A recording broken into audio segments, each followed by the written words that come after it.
오늘 우리에게 주시는 하나님의 말씀은 에베소서 2장 1절부터 7절까지 말씀이에요. 교독하도록 합니다. 그는 허물과 죄로 죽었던 너희를 살리셨도다.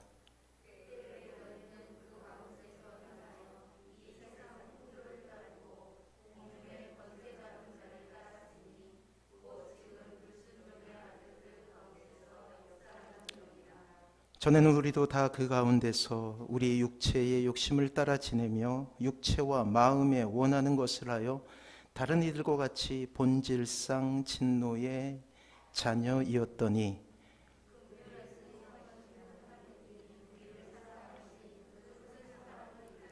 허물로 죽은 우리를 그리스도와 함께 살리셨고 너희는 은혜로 구원을 받은 것이라.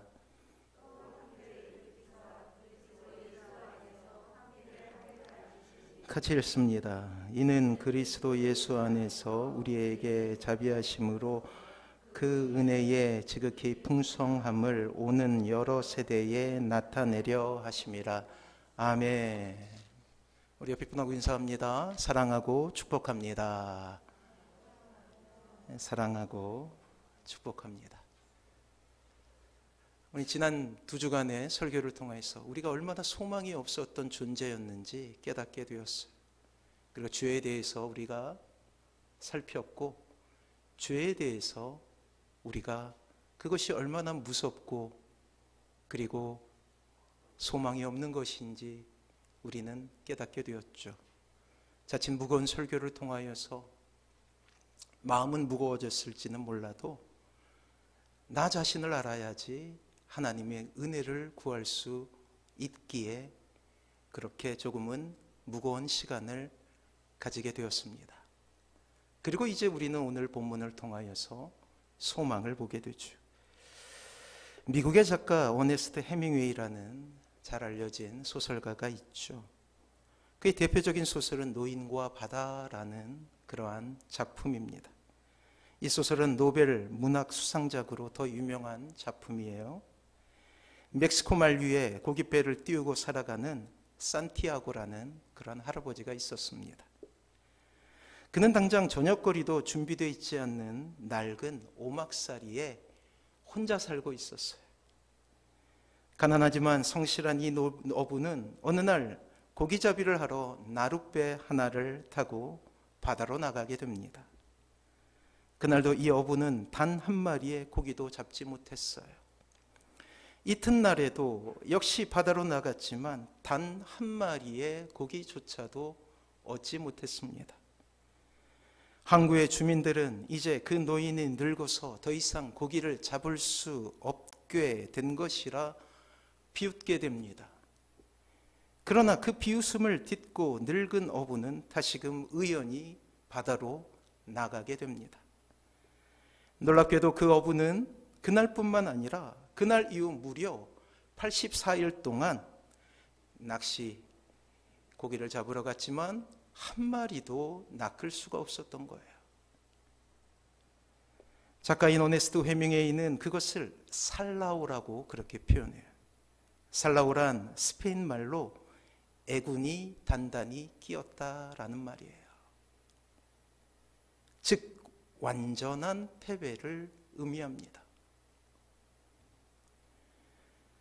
그러나 85일째가 되던 날 84일간의 패배를 딛고 이 노인은 다시금 의연하게 고기를 잡으러 바다로 나가게 됩니다. 85일째 그날 노인은 바다에서 무서운 사투 끝에 나룻배보다 2피트나 더 긴 자줏빛 대어 한 마리를 낚게 되죠. 이 물고기는 어찌나 거대한지 마치 지상에 존재하지 않는 생물처럼 여겨졌습니다. 해밍웨이는 이것을 올레라고 불러요. 불행하게도 중도의 상어떼의 밥으로 제공되어 가시만 남지만 그는 올레라고 외칩니다.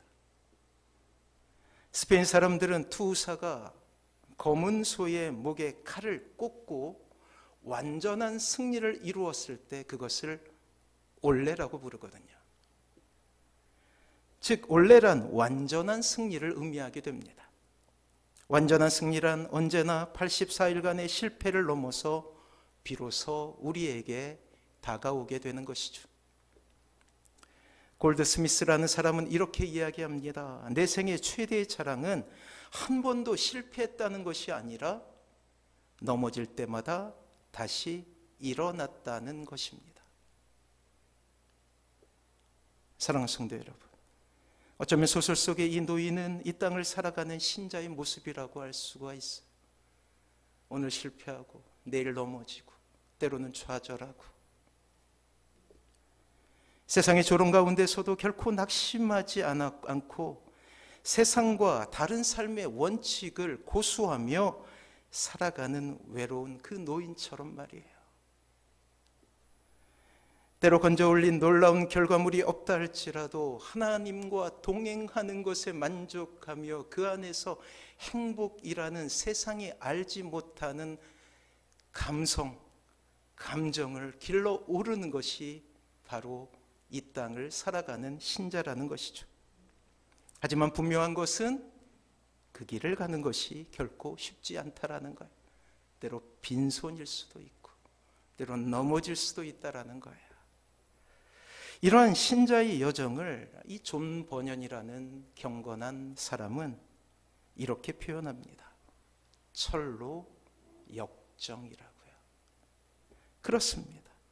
하늘로 가며 지나가는 길이라는 거예요. 어려운 길이라는 거예요.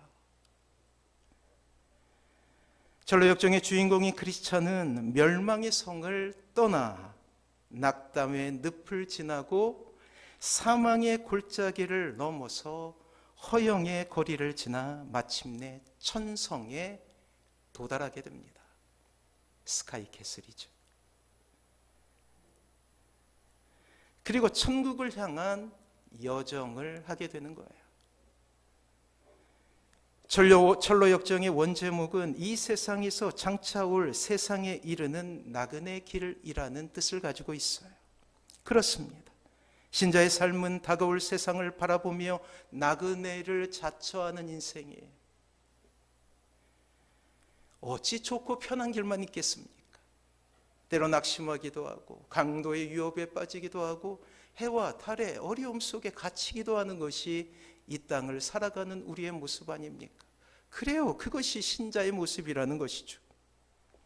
절로 신앙의 여정은 그 여행을 막는 수많은 위기로 가득 차 있었어요.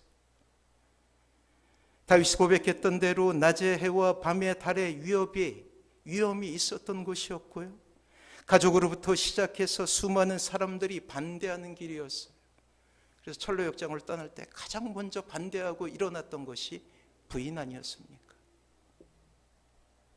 또한 악한 영의 출몰은 크리스찬이 나가는 길에 큰 낙심을 주기도 했죠. 하지만 포기할 수 없는 것은 그 길 끝에 천성에 하나님이 계셨기 때문이에요. 그리고 그 모든 고난을 이겨내고 주인공은 하나님의 나라에 도달하게 됩니다. 결코 포기할 수 없는 신자의 여정은 이렇게 이루어지게 되는 거예요. 사랑하는 성도 여러분, 놀랍게도 이 철로 역정이 쓰여진 것은 존 버년이라는 이 경건한 목회자가 감옥에 있을 때였어요. 무려 12년 동안 그는 감옥에 있었습니다. 그것은 다른 이유가 아니었어요. 법을 어기면서 설교를 했다는 이유 때문이었어요. 그의 삶 자체가 철로 역정의 길이었으며 그 깊은 묵상이 위대한 작품을 만들어냈다라는 것입니다. 언젠가 기회가 있을 때 좀 멀지만 우리가 1박 2일이라도 수련회를 떠나서 지구촌 교회 그 기도원에 가면 철로 역정의 길을 이렇게 아름답게 꾸며놓은 곳이 있어요. 한 1시간 정도, 2시간 정도 같이 안내자와 같이 이렇게 돌게 되는데 그곳에 크리스찬의 발걸음들이 있어요. 지난 2번의 2주의 설교를 통하여서 죄인, 내가 얼마나 소망이 없는 존재인지 우리는 깨닫게 되었어요. 어떤 분들은 아마도 이 설교를 들으면서 감당할 수 없는 좌절 가운데 빠진 분들도 계셨을 것이고, 내가 이러한 존재임을 깨닫게 되면서 절망 가운데 놓여 있었던 분들도 계셨을 것입니다. 하지만 오늘 본문 드디어 경이로운 은혜 가운데 우리는 들어가게 돼요. 그래서 오늘 설교의 제목은 그리스도인은 누구인가? 그 23번째 살리심이에요. 이 땅의 신자는 이미 이 고단하지만 가치 있는 여행을 시작하는 거예요. 에베소서는 왜 신자가 이 고단하지만 가치 있는 여행을 시작하게 되었는가를 우리에게 보여주고 있죠. 사랑하는 성도 여러분, 그리스도의 고난으로 말미암는 구원은 단지 우리를 천당에 보내기 위함으로 생각하지 마세요.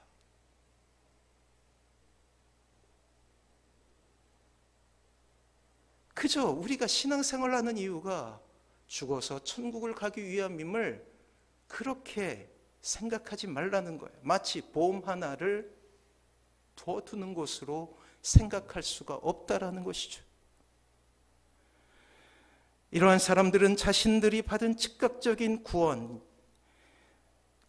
또 다른 점진적인 구원의 시작임을 알지 못하는 그러한 무지함을 드러내는 것이라 할 수 있습니다. 지난주에 말씀드렸던 대로 구원은 두 가지의 의미가 있다고 했어요. 첫 번째는 즉각적인 구원으로서 시작되는 좁은 의미로서의 구원이에요. 여러분들이 주님을 인격적으로 만나게 되었을 때 십자가를 경험하고 십자가가 어떤 의미인지, 내게 어떠한 마음을 가지게 하는지, 그리고 내가 어떠한 신분상의 변화를 얻게 되는지 깨닫게 되는 것을 좁은 의미로의 구원이라고 표현했죠. 하지만 이것이 다가 아니라고 말씀드렸어요. 반드시 신자는 이 좁은 의미로서의 구원을 통과하여 이제 넓은 의미로서의 구원을 이루어 가야 한다라고 말씀을 드렸습니다. 존 버녀는 그 과정을 철로 역정이라고 불렀죠. 신학자들은 조금 어려운 말로 그것을 성화라고 부르게 됩니다. 그리하여 성화로 점검되지 못하는 신앙은 안타깝게도 진지하게 자신이 과거에 얻었다고 여겨지는 과거 시제로서의 구원이 합당한가 끊임없이 점검해야 된다라는 거예요.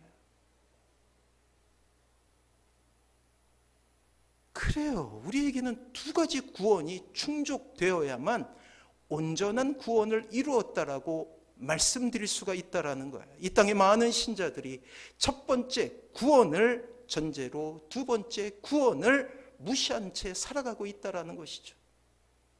그리고 그들은 이단에 빠지게 됩니다. 그것을 우리는 구원파라고 부르게 되는 거예요. 그들은 성화를 인정하지 않아요. 우리가 여전히 죄를 지을 수 있는 가능성을 가지고 있는 존재인지 인정하지 않으므로 회개가 필요 없다라고 이야기하고 있다라는 거예요. 사랑하는 성도 여러분, 하지만 좁은 의미로서의 구원과 넓은 의미로서의 구원이 충족하지 않으면 결코 천국에 들어가지 못함을 우리는 기억하고 있어야 되는 거예요. 왜요? 철로 역정이기 때문이에요. 그렇게 이 땅에 안타깝게도 죄와의 싸움, 경건한 삶을 포기한 사람으로 가득 차죠. 죄를 지으면서도 교회 마당을 밟고 죄를 지으면서도 자신이 신자라고 이야기하는 세상을 우리가 살아가고 있다는 거예요. 죄를 지으면서도 한 교회를 목회할 수 있음을 우리는 깨달아야 된다는 거예요. 단 한 번도 자신의 구원에 대해 진지하게 생각하지 못하고 막연히 구원받고 천당에 갈 거라는 거짓 안정감을 가지고 있습니다.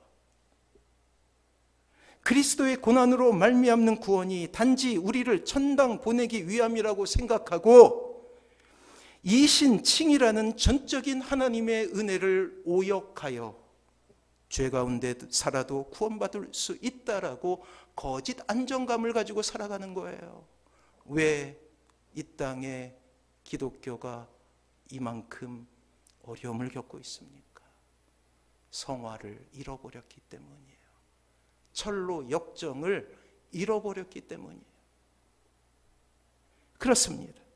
이 시대 가장 불행한 사람은 자신이 구원받았다고 생각하나 생명책에는 정작 그 이름이 등재되지 않는 사람이에요. 첫 번째 구원은 믿었는데 두 번째 구원을 이루어가지 못했기 때문이에요. 때문에 우리에게 가장 중요한 것은 현재를 어떻게 믿음으로 살아갈지에 대한 고민과 각성이에요. 오늘 우리는 다시금 우리의 인생에 가장 중요한 질문 하나를 던지게 될 것입니다. 나는 구원받은 사람인가? 한번 따라해 볼까요? 나는 구원받은 사람인가?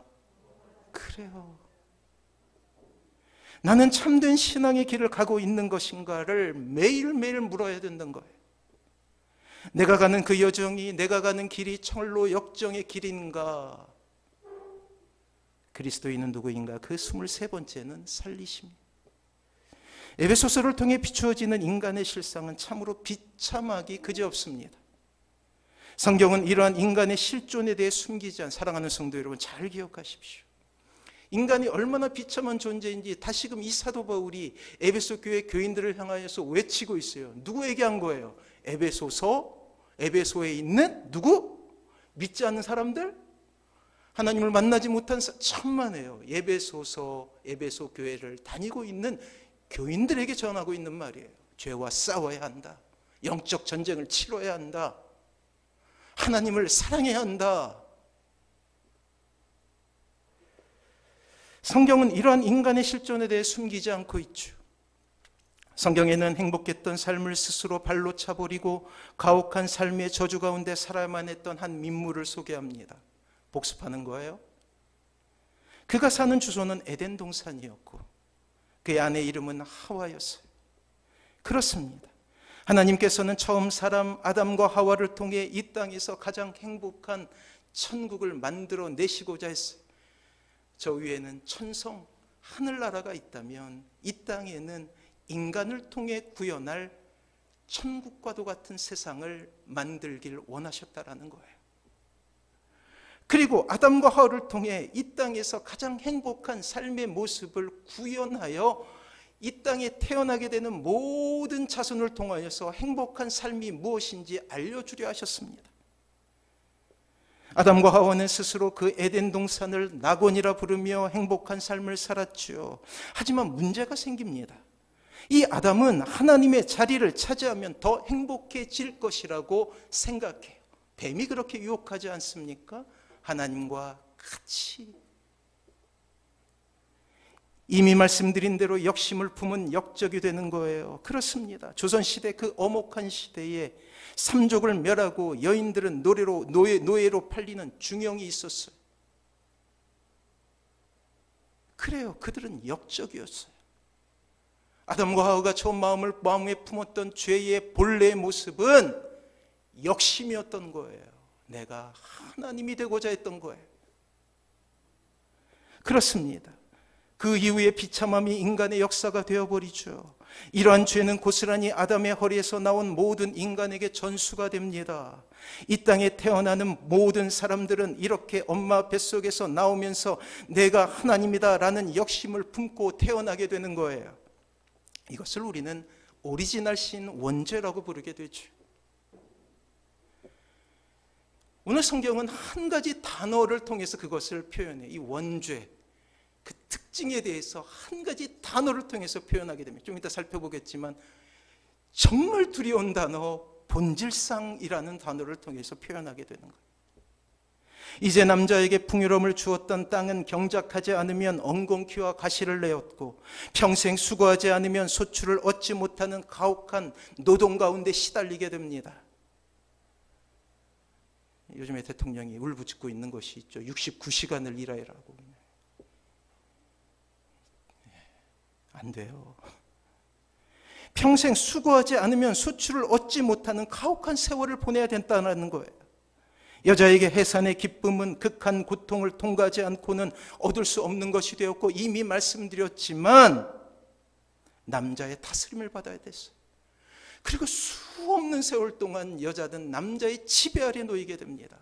사랑하는 성도 여러분, 여성이 참정권을 얻은 지 이제 100년이 조금 넘었어요. 그렇습니다. 이 아픈 역사의 시작에 아담이 지었던 원죄가 있었던 거예요.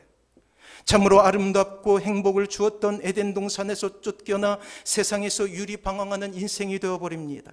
아버지 되신 하나님은 그들에게 영원히 두려우신 분이 된 거예요. 그래서 하나님을 믿지 않는 사람들의 근본적인 마음의 상태는 두려움이에요. 두려움이 있기 때문에 종교를 만들어내죠. 무당을 찾아가죠.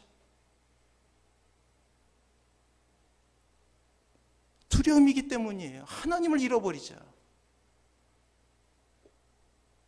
이러한 죄의 결과는 아담에게만 저주가 아니라 그의 허리에서 나온 모든 후손에게 동일한 효력으로 저주가 됩니다. 본질상.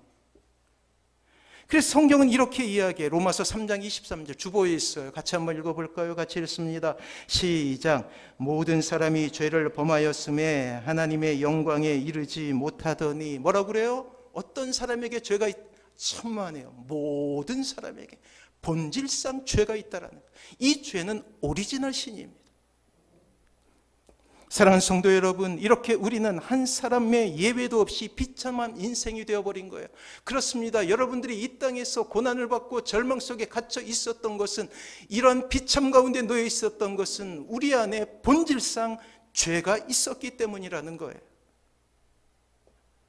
사랑하는 성도 여러분, 우리가 하나님을 알기 전 이렇게 우리는 하나님을 잃어버린 대가로서의 저주를 받는 인생을 살아갔죠. 그리고 원죄의 대가는 참으로 가공할 만합니다. 오늘 성경은 이것을 허물과 죄로 죽었다라고 표현을 해요. 그렇습니다. 하나님 안에서만 행복을 경험할 수 있는 인간은 하나님의 자리를 탐함으로 영혼은 죽었고, 뭐라고 그래요? 시제를 보십시오. 영혼이 어떻게 됐다고요? 죽었다. 영혼이 죽은 거예요.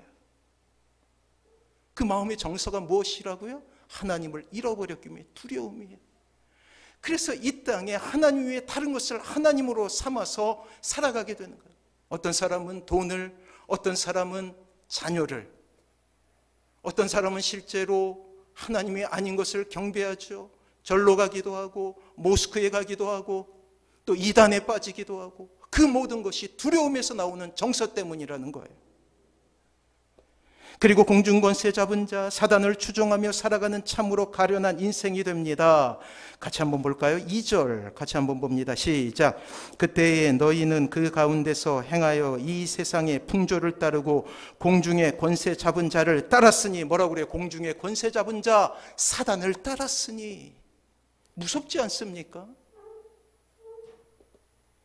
계속 있습니다. 시작. 곧 지금 불순종의 아들들 가운데 역사하는 영이라. 3절 있습니다. 시작. 전에는 우리도 다 그 가운데서 우리의 육체의 욕심을 따라 지내며 육체와 마음에 원하는 것을 하여 다른 이들과 같이 본질상 진노의 자녀이었더니. 사랑하는 성도 여러분, 이 땅에 가장 무서운 이야기는 본질상이라는 단어인 거예요. 이 땅에 태어나는 순간부터 우리는 본질상 죄인이었어요. 하나님을 원수로 여기며 살아왔어요.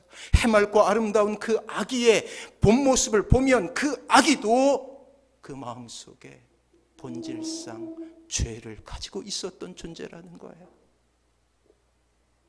선택의 여지가 없습니다. 이 땅에 태어나며 모든 인간은 무시무시한 원죄의 지배를 받게 되었어요. 그래요. 이것이 원래 우리의 모습이었다라는 거예요. 이렇게 우리는 죄 가운데서 좌절했죠. 성경은 결코 이런 신자의 모습을 눈 감아주지 않습니다. 눈 감아주지 않는다고요. 신자 개인에게는 극복해야 될 죄의 문제로, 영적인 해석으로는 영적 전쟁으로 표현하며 죄와 싸우는 것이 피 흘리기까지 쟁취해야 될 문제로 여기고 있다는 거예요. 지난 금요일 날 저는 이렇게 이야기했어요. 신자는 전쟁터 한가운데 있는 사람입니다. 그래요. 목가적인 평안함이 있는 곳이 아니에요. 전쟁터 한가운데 우리는 있었어요.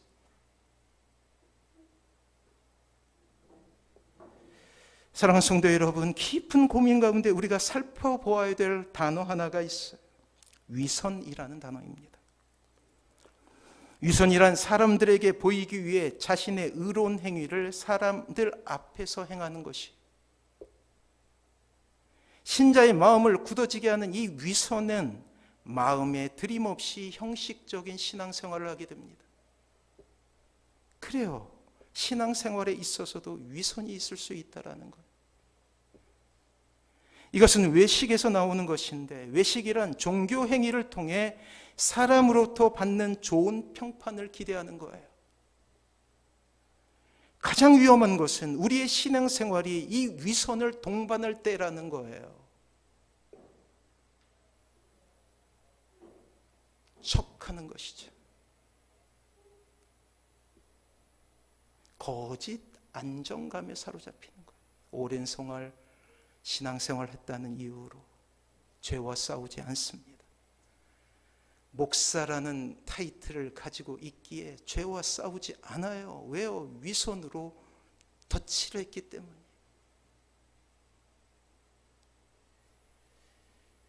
그래서 우리의 신앙의 선배들은 한 가지 단어를 붙잡게 돼요.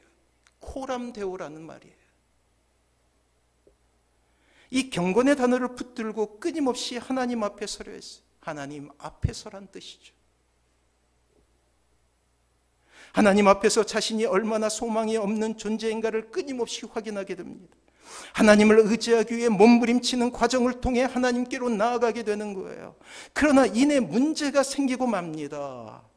우리의 신앙의 거짓 안정감이 위선으로 드러나게 될 때예요. 이 위선 가운데서 스스로 자신은 깨끗한 사람이라고 도배하는 거예요. 언젠가 기사를 봤어요.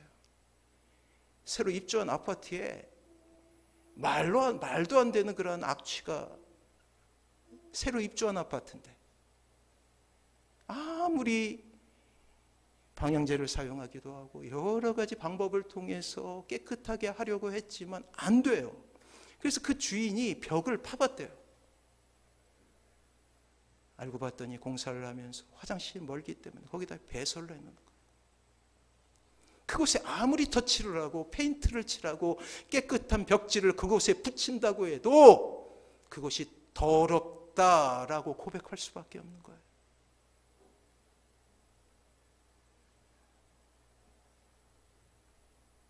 목사라는 이름을 가지고 있다 할지라도 하나님을 향하여서 끊임없이 낮은 자세로 하나님 앞에 죄인됨을 고백하지 않으면 그것은 위선이라는 것, 회칠한 무덤이라는 것.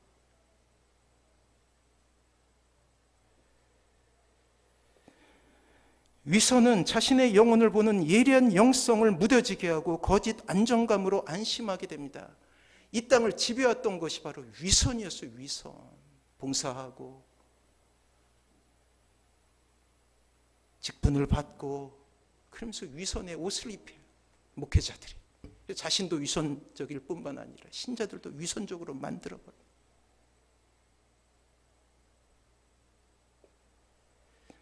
따지고 보면 위선은 신앙생활이 여전히 죄의 영향을 받고 있음에 대한 증명이죠. 자, 그래서 신앙생활의 첫 번째 발걸음은 나의 본질에 대해서 아는 것부터 시작합니다. 그래서 지난 2주간에 그 무거운 설교를 했던 거예요. 그리고 오늘 다시금 복습을 할 수밖에 없는 이유도 바로 그것입니다. 이것이 중요하기 때문에 나를 알아야지 하나님이 보이는 거예요. 나를 알아야지 왜 십자가를 주님께서 지실 수밖에 없는지 깨닫게 되는 거예요.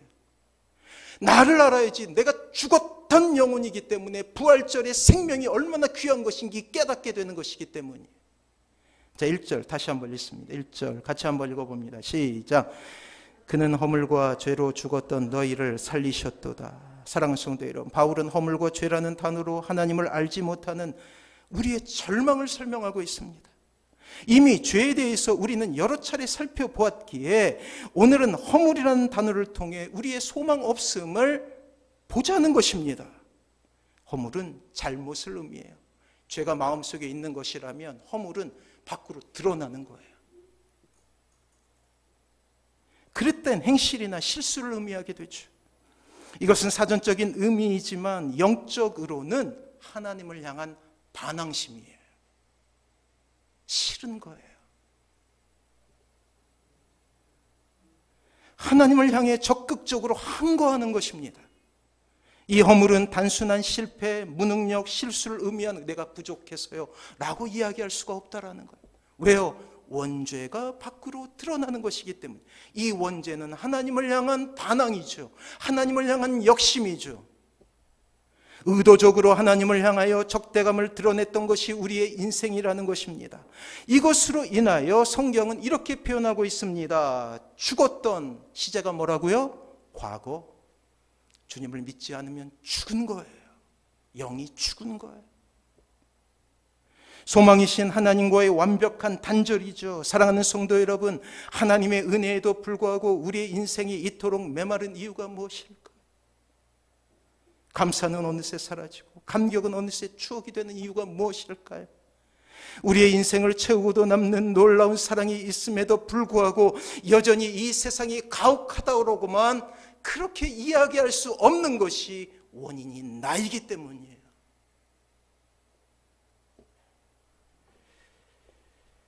그렇습니다. 그것은 우리가 죽었던 사람임을 망각하기 때문이죠. 광주 배달교회 사역할 때 한 장로님이 있었어요. 가끔 이야기하면 항상 이야기의 주제는 자신이 개인적으로 경험한 일로 돌아갑니다. 이야기 주제가 이거였는데 항상 도달하는 것은 자신의 간증이에요. 그래서 그 장로님의 이야기는 항상 뻔합니다. 만날 때마다 그 이야기를 하는 말이에요. 지금쯤 그 이야기가 나오겠지 하면 여지없이 그 이야기를 합니다. 그것은 다름이 아니라 자신의 심장이 한때 몇 분간 멎었다는 거예요. 죽었다라는 것이죠. 죽음을 경험한 거예요. 그리고 그분은 기적처럼 살아나게 됩니다. 그때부터 누구를 만나든지 언제 만나든지 상관없이 그 사람이 예수님을 믿는 사람이건 믿지 않는 사람인 건 상관없이 만날 때마다 자신이 어떻게 죽었고 그리고 자신을 하나님께서 어떻게 살리셨는지를 간증하는 거예요. 만날 때마다. 결론은 주님께서 나를 살리셨다라는 거예요. 믿건 믿지 않건 상관이 없어요. 마치 심장에 그 은혜가 새겨져 있는 듯이 늘 그 감격을 표현하지 않으며 살 수 없는 거예요. 사랑하는 성도 여러분, 신자의 삶이 그토록 아름다운 것은 이 살리심에 대한 감격 때문이에요. 살리심에 대한 감격. 이 감격은 우리가 이 땅에서 경험하게 되는 모든 행복의 총합보다 훨씬 더 큽니다. 마치 그 장로님의 간증처럼 내가 예수 믿어요. 감격이 되는 거예요. 내가 교회 다녀요. 감격이 되는 거예요. 행복이 되는 거예요. 제가 신자예요. 감격이 되는 거예요. 주님께서 나를 살리셨어요. 감격이 되는 거예요. 때로 비록 우리가 당하는 고난이 우리의 모든 것을 앗아간다 할지라도 그는 결코 낙심하지 않습니다. 좌절하지 않습니다. 감격이 있기 때문이에요. 이 땅에서 경험하게 되는 모든 행복한 것의 총합보다 더 큰 행복이 있기 때문에 그는 낙심하지 않는 거예요. 비록 우리가 경험하게 되는 세상의 모진 대우와 조롱에도 불구하고 결코 실망하지 않습니다. 그렇습니다. 주님께서 우리를 십자가의 은혜로 살리셨기 때문이에요. 이것이 살리심의 은혜임을 기억하시기 바랍니다. 살리심의 살리심. 저와 여러분을 살리셨다는 거예요. 사랑하는 성도 여러분, 가끔 길에서 들리는 소리가 있어요. 구급차가 다급하게 울리는 사이렌 소리예요. 그 소리를 들을 때마다 저는 묵상하게 됩니다. 사이렌은 울리고 생과 사의 경계가 저 안에 있구나. 생과 사의 경계가 그 구급차에 있는 거예요. 1분 일찍 도착하면 사는 것이고 1분 늦게 도착하면 죽는 거예요. 이게 인간의 나약함이에요. 사랑하는 성도 여러분, 놀랍게도 주님께서 여러분들을 핏값으로 주고 값주고 죽으시며 여러분들을 살리셨어요. 이 놀라운 은혜에 우리는 반응해야 하는 거예요. 반응. 감사와 찬양은 자신의 죽었던 그 모습을 발견하는 것으로부터 시작되는 거예요. 내가 얼마나 죄인인지, 죽을 수밖에 없는 영혼이었는지. 그리고 우리는 오늘 본문을 통해 다시금 소망을 발견하게 됩니다. 늘 그렇지만 그것은 하나님 편에서의 방법이에요. 이러한 사랑의 감격을 회복하는 것은 다시금 우리에게 주어진 가장 중요한 숙제가 되는 것입니다. 자, 4절, 5절 우리 같이 한번 읽어볼까요? 같이 읽습니다. 시작. 긍휼이 풍성하신 하나님이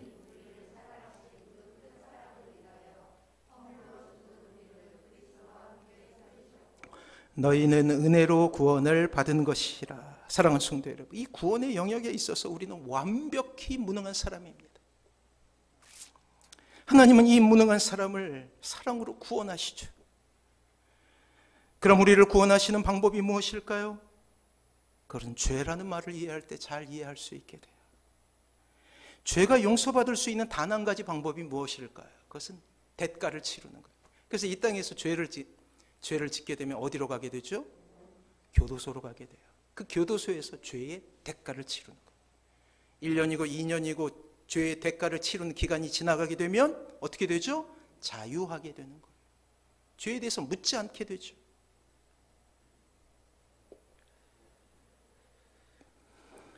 마찬가지로 인간의 원죄의 문제를 해결하기 위해서 우리는 반드시 죄의 값을, 죄의 대가를 치러야 된다는 것입니다.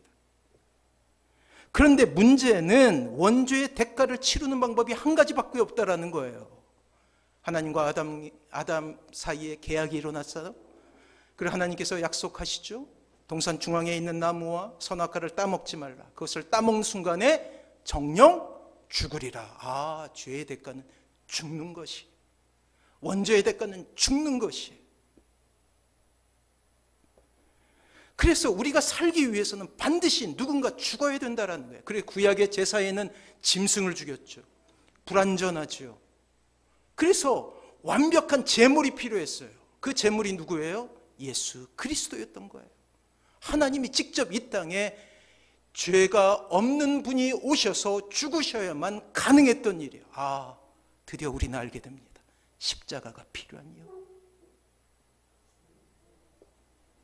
하나님은 아들이신 예수님을 통해 그 죄의 대가를 치르게 하시죠. 그렇게 주님은 인간의 모습으로 오실 수밖에 없었던 거예요. 반드시 필요한 과정이었죠. 그리고 죽음 외에는 그 대가를 치를 방법이 없어서 십자가라는 가장 잔인한 형태를 통해서 죽으십니다. 선악과를 통하여 하나님과 맺은 아담의 계획은 죽음을 전제로 하기 때문이에요. 사랑하는 성도 여러분, 어떤 사람은 다른 사람에게 나쁜 짓을 하지 않고 착하게 살면 문제가 없을 것이라고 이야기합니다. 천만에요. 선행이 우리를 구원해 주지 못한다라는 거예요. 살인을 저지른 사람이 누군가에게 경제적인 도움을 주었다고 해서 그 사람의 살인죄가 경감될 수가 있습니까? 천만에요. 그럴 수 없다라는 거예요. 또 어떤 사람은 무엇을 믿든지 종교를 가지기만 하면 된다라고 이야기하죠. 하지만 아무리 좋은 교훈을 가지고 있는 종교라 할지라도 죄의 문제는 해결할 수 없어요. 그 안에 예수 그리스도도 없고 예수 그리스도의 죽으심도 없고 십자가의 은혜가 있을 수 없기에 결코 그들은 구원을 줄 수가 없다라는 것입니다. 이 죄의 문제, 죽음의 문제를 해결하고 창조 때 우리에게 주셨던 하나님의 자녀라는 가장 행복된 상태를 회복하는 것을 구원이라고 부르는 거예요. 구원, 이제 드디어 구원이란 단어가 나오죠. 사랑하는 성도 여러분, 이 세상에 구원이 필요 없는 사람은 단 한 사람도 없습니다. 그렇다면 우리는 어떻게 구원을 얻을 수 있습니까? 사랑하는 성도 여러분, 구원은 선물입니다. 그래서 우리가 감격할 수밖에 없는 거예요. 내가 구원을 얻기 위해서 단 한 가지의 희생도 하지 않았다라는 거예요.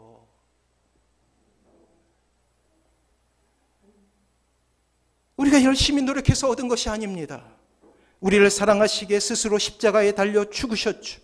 이 구원이라는 선물을 받기 위해 우리가 해야 될 일도 또한 할 수 있는 일도 없어요. 이 구원이라는 선물을 받기 위해 단 한 가지 방법은 믿음으로 십자가가 나의 죄를 용서하기 위한 예수 그리스도의 사랑임을 깨닫는 거예요. 8절은 없죠. 제가 한번 읽어볼게요. 한번 들어보세요. 너희는 그 은혜에 의하여 믿음으로 말미암아 구원을 받았으니 이것은 너희에게 난 것이 아니요 하나님의 선물이라. 이것이 첫 번째 구원이에요. 좁은 의미로서의 구원. 그리고 이제 두 번째 구원을 우리가 살펴봐야 되는데 오늘 이제 끝납니다. 좌절하지 마세요. 그것은 이제 우리가 힘을 내야 되는 거예요. 구원을 이루어가는 것이기에. 그래서 몸부림쳐야 돼. 죄와 싸우기 위해서 몸부림치는 것은 우리의 몫이라는 거예요. 첫 번째 구원은 우리가 할 수 있는 것이 아무것도 없었어요. 하지만 성화, 이루어가는 구원에는 우리가 반드시 노력하고 힘쓰고 애써야 된다는 거예요. 저의 설교에 대해서 가장 적나라하게 비판을 하는 것은 저희 딸 은서입니다. 매주 이야기해요. 아빠 설교는 너무 지루하다고, 너무 길다고. 대가를 치러야 되는 거예요. 힘들지만 우리가 이 설교를 듣지 않으면 하나님의 은혜를 깨닫지 못하기 때문에. 이제 설교를 마무리합니다. 하나님의 선물이 아니었다면 결코 우리가 가질 수 없는 기회였어요. 사랑하는 성도 여러분, 우리의 유일한 희망은 하나님의 사랑이에요. 사도는 그것을 은혜라고 표현합니다. 거저 얻었다라는 것이죠.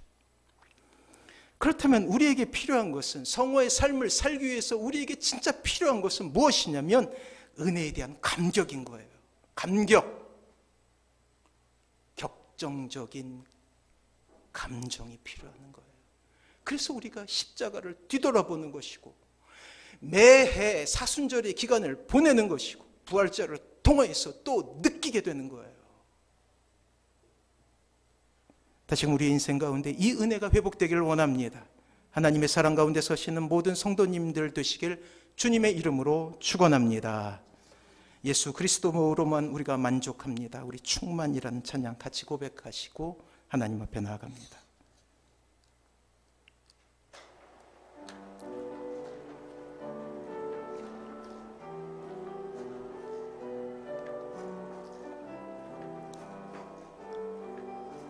우리 하나님의 이름을 찬양하며 무명이어도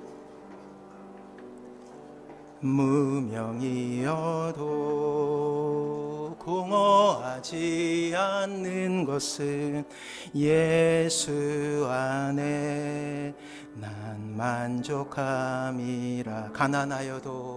가난하여도 부족하지 않는 것은 예수 안에 오직 나는 부요함이라. 고난 중에도 견뎌낼 수 있는 것은 주의 계획 믿기 때문이. 실패하여도 일어설 수 있는 것은 예수 안에 오직 나는 승리함이. 난 예수로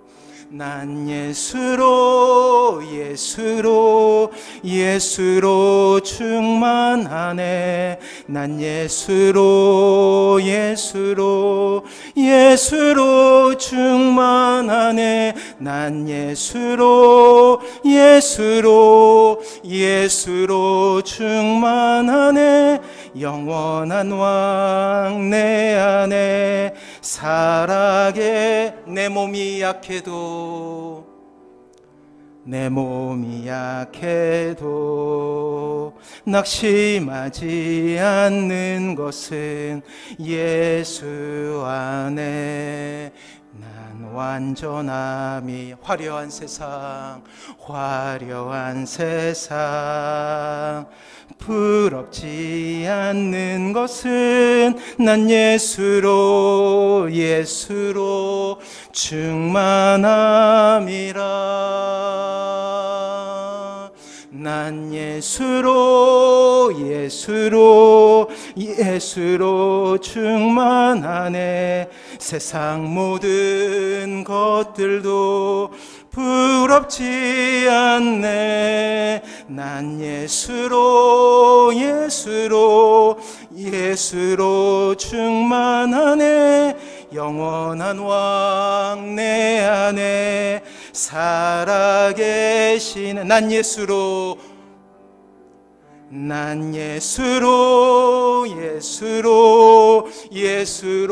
충만하네. 세상 모든 풍파도 두렵지 않네. 난